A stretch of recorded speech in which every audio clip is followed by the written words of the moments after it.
right, hello and welcome to Wired Well with Celestial and I. Today is part 2 of our interview with Maighread Birdsong. She is an amazing guest, although Maighread has many titles, and if we are going to be lucky, we'll even get to learn more of them.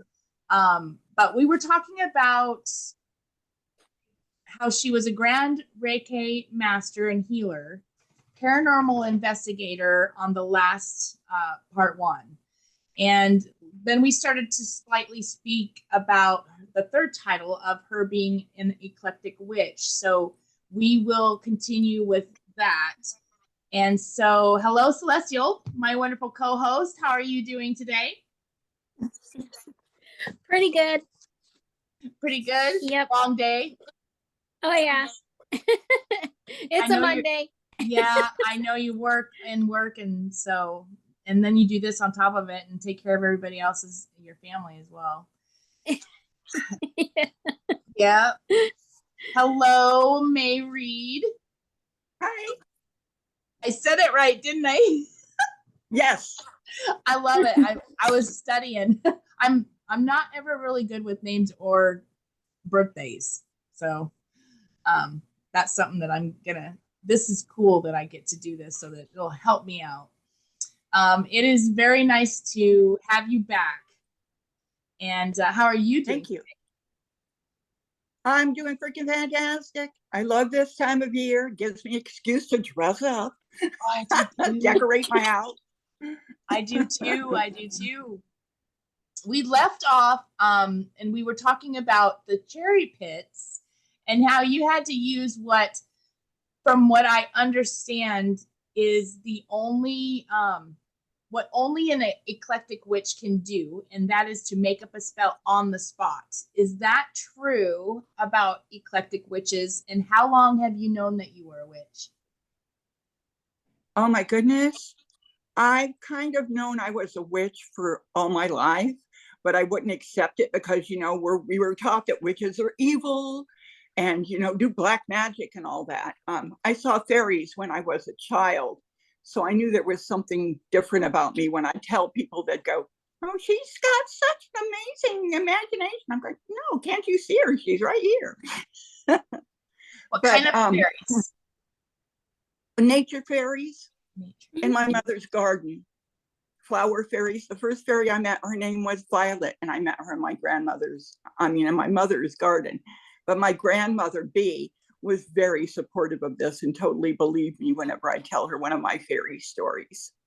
Nice. And I do have the story of how I met my fairies. That story was published in the 2007 July issue of Fate magazine. So that's pretty much one of the few things that I've ever have actually published that I got paid for. So, but yeah, I've known. But to accept being a witch is a whole different thing. When I was in high school, we did the play The Wizard of Oz, and I got to be the good witch. And, I've always wanted to be the good witch, my favorite part. Not that I was that great of an actress, but I'm 6'1", so I made all the other kids look like munchkins. I think that's why I got the part. Yeah. But a few years later, I was playing on a Ouija board with a friend of mine, and it just kept saying, there's a witch on the board. There's a witch on the board. There's a witch on the board. And so we stopped playing, and I thought about it. I go, could it be me? But, you don't want to accept this stuff because culture has told you that witches are evil and cruel and, eat babies and drink blood and worship Satan. So it was a long time before I came to the conclusion, accepted the mantle of being a witch, which is what I am. Right. You got me on that one. So when you Google, and I've been trying not to do that because I've been talking and I'll say witch and then I'll be like, but which, and so that's funny that you did that actually. It's with a T. Yeah. Google claims that like to drink tea. Right. Google claims that there was actual witch hunters. Is that true? And why would there be witch hunters? I think it was like in the 14. Oh yes, there actually was, because they wanted to take the power.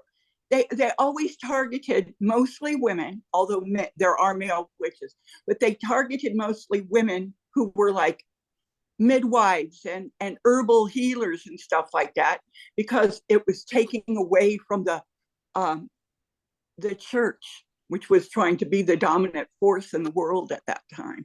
And it's they kind of use it to separate people. Oh, you're this religion, you believe this, you believe that, then you're automatically evil. And then there came the burning times, and I have many past lives with a lot of my dear friends that I have now who were also witches that were burned in different witch trials. So it was just a time of ignorance, but it was also the time of control for the powers that be, our kings, our queens, the ruling class. And they pit us against one another so they could control us in the fear. And there's always been witches. And yes, there were burning times. And yes, they did torture and murder people for witchcraft, many of who were not witches at all. But, you know, it was an agenda to keep people in fear. So, and my answer is yes, there were witch hunters. But, you know, they had demonized what a witch was. A witch is a person who has herbal knowledge of healing. A witch is a person who just, you know, helps other women deliver their babies, a midwife, you know, somebody who can feed you chicken soup when you're not feeling well. But they took that out of context and were using it just, you know, for their own nefarious purposes to take control of society. Yep. All right. Not that that's not going on still today, but. Yeah. That was kind of another question that I was curious about. Yeah. So do you own your own garden, and what do you grow in it? Oh, I've lived many places, and it is hard to have a garden sometimes in apartments and different things. I have my herbs already that I've collected over the years. Some of them I've grown and some of them were gifted to me, but I have a big basket full of dried herbs and different things.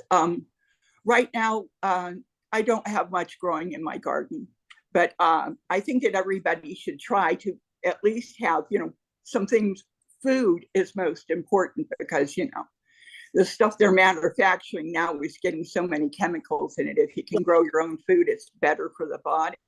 And if the body's healthier, the mind is healthier, the spirit's healthier. But right now, I don't have anything in particular growing in my garden. Okay. So you would grow food, if just food particularly, like not potatoes or anything in particular that you would want to have in your garden? Yeah. No, I'm not growing anything in particular right now. Okay. And then you'll be this spring. I got some few choice herbs I like to plant out there, a little bit of thyme, rosemary, sage, stuff like that, stuff that you can use in your foods, but you could also turn your meals into spells too, for like good luck and healing for your family as well. So that all plays a part in it. Baking your pies with certain spices and herbs. It's pretty common practice. Oh, yes. But don't forget the main ingredient, love. Of course. Absolutely. A lot of energetic magic is what I'm more attuned to, rather than the herbal magic or the, you know, the oils, that kind of stuff. I use more energetic magic because it was coincidence that at the same time I went into my deep study of Wicca and witchcraft, I also started with the Reiki. So they sort of go hand in hand. The energetic magic goes great with Wicca and with Reiki. So that's more of what I am. But I do use herbs on occasion, especially when I'm cooking. My dear grandmother used to do that. sprinkled in a little cinnamon and say a prayer of abundance. We did this every year around the holidays when we were making like gingerbread cookies or apple pies or whatever. So. Nice. I like that. It's fun. It makes it fun, doesn't it? Oh yeah. I would. And That's I love exactly what I was thinking. Yep. So, what is Wicca, and what is Wiccan? A Wiccan is someone who is been sort of baptized into Wicca. Wicca is an earth-based religion. You don't have to use the witchcraft part of it. Many people don't, but they are connected to the earth. You spend a lot of time in nature and commune with the energies of the earth. And it's a lot more individualized than, a lot of the secular, like the different religions. They have their books and they have their little dogmas and paradigms and stuff. Wicca doesn't have that. It's whatever you feel is good for you. You connect yourself with a goddess. You connect yourself with a tree. You could just have a tree be your god and go out there and spend time in nature with that tree. So it's really very individualized. Now, a Wiccan person is one who has been Wiccaned, gone through a Wiccaning, which I can also perform as a priestess. What I usually do, if somebody says, I'm interested in Wicca, could you please teach me? I will start with the course. And the first thing I will do, I said, do you have any particular gods or goddesses that you are interested in, or do you want me to call upon that? And sometimes I'll say, you just go ahead and do that for me. I will go into meditation, find out what god or goddess is closest to the aspirant.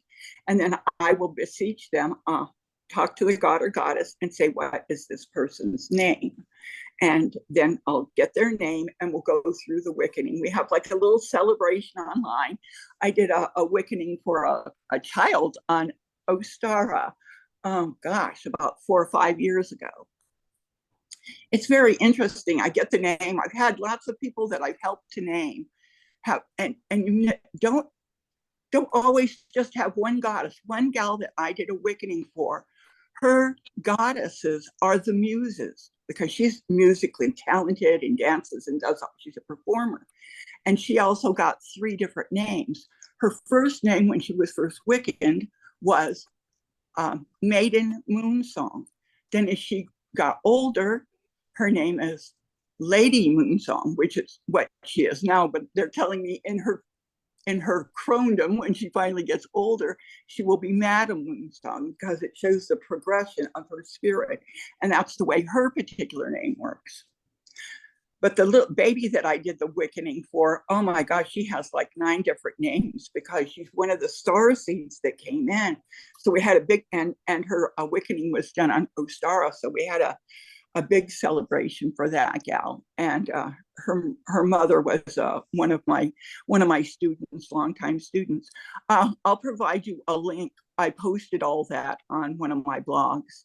Okay. So okay. You can look at it if you want to, but it's a lot of fun. But it's mostly about accepting that everybody has their own beliefs and stuff, and not separating. Well, now that I'm Wiccan, I hate Christians, or now that I'm Wiccan, I hate the Jewish folk or the Muslims or whatever. We don't hate anybody. Everybody has the right to believe what they want to. We're not about persecuting a person because of their religion may differ from ours, or even their political views. It's more of an accepting kind of spirituality rather than a strict religion that has their little dogma and their book. So Maighread, can you explain a little bit about the naming ceremonies, how one gets a person, the spirit name or spiritual name? Yeah. How the teacher usually gets that information, because this is something me and Roxanne were talking about before. In every situation I know is different.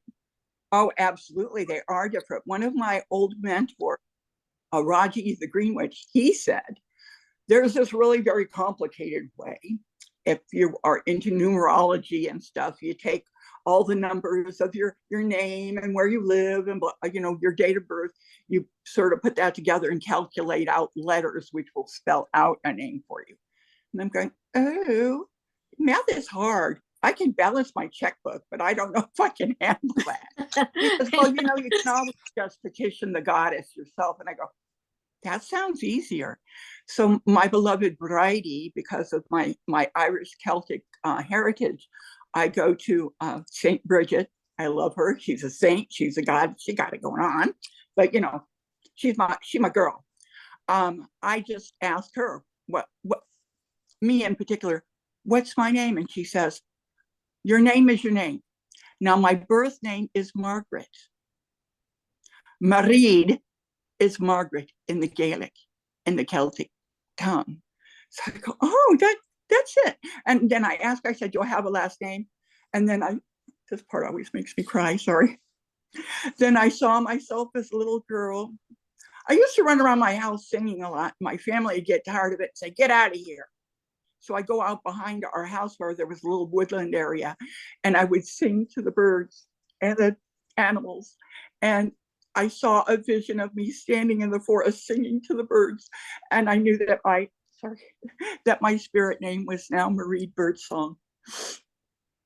And isn't it uniquely beautiful with every experience that comes? Like, isn't there some kind of like amazing, mind-blowing thing that happens and with each individual that goes to that naming ceremony?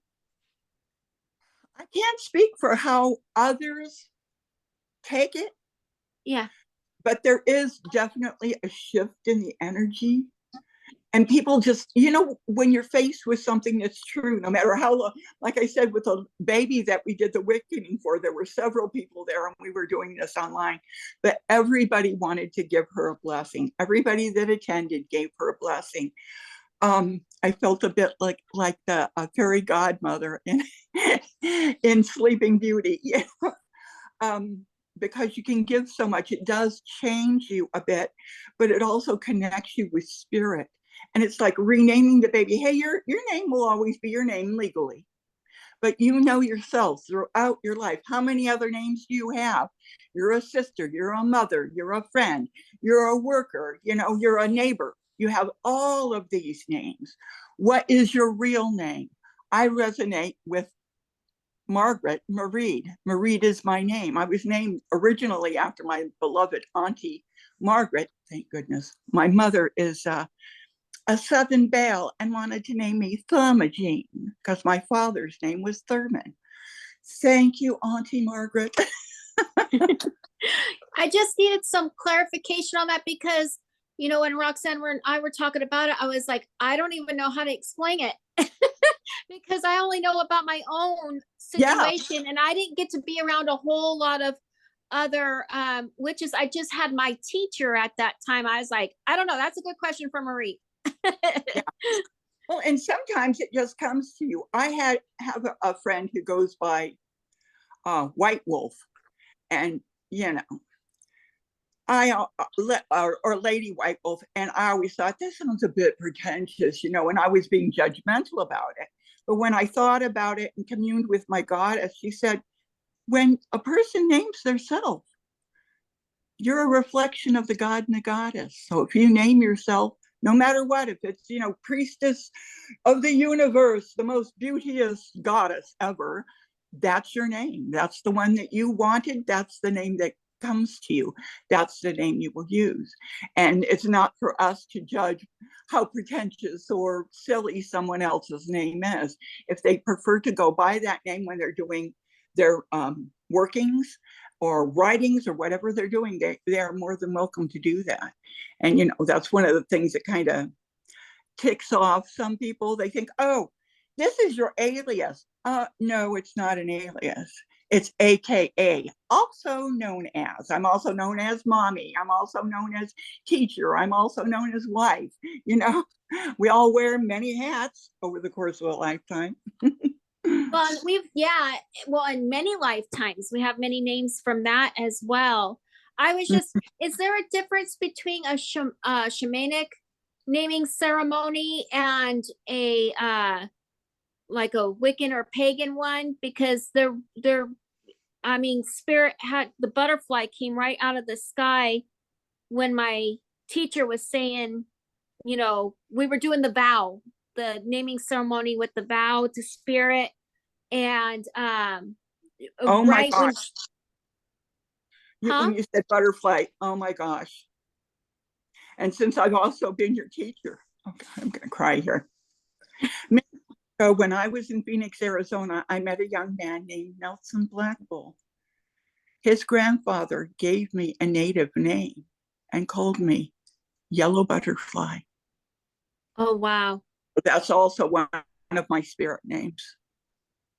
Okay, so yeah, I mean, it just keeps coming. I mean, spirit, I guess, just whatever we need to know, whatever we need to learn or go through at that time, you know, I mean, the synchronicities just kind of guide you right through life, I guess. But yeah, Yeah, you have thank you. to watch out for them. Like today, when I sent you the 555 just before we started, that's a number that's bringing in abundance and good luck. And if you think about it, just thinking about it, this is your wish craft going on. When we want to think, when we think good thoughts, when we think of thoughts of abundance, that's when things will come to us, rather than all the negativity that society's trying to put out through television and advertisement and Oh, what. yeah.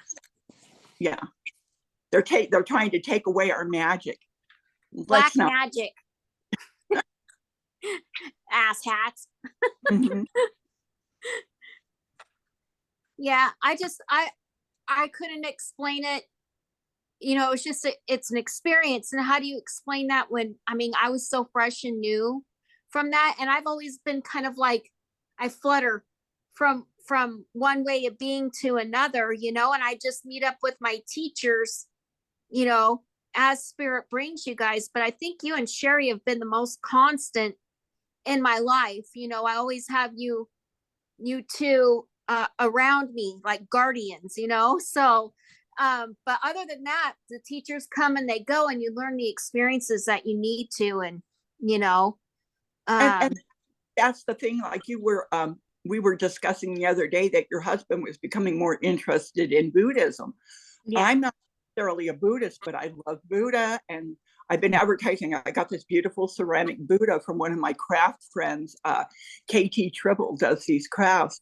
And right here in my house, I have Buddha on this wall over here, and I got my Yule tree right here. So Yep. I'm a combination of all of these beliefs, instead of using these beliefs and dogmas to separate us, you know, like, oh, you shouldn't, you know, have Buddha around a Christmas tree. That's sacrilege. It's not. Because what Buddha was mostly about was loving one another and elevating us and remembering our true selves, the God and goddess within, you know? So I'm a part of all of this stuff.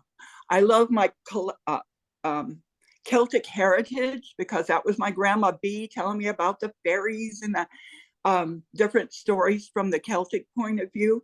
But I also like the Christianity and the concept of the Christmas tree and Easter and all that sort of stuff. So I'm very much a combination of all of the stuff I've learned, rather than just taking one thing and saying, oh, the rest of this is wrong. I'm only going to believe in this tiny bit of reality. Really? I couldn't do that. There's plenty of room with me for all kinds of beliefs.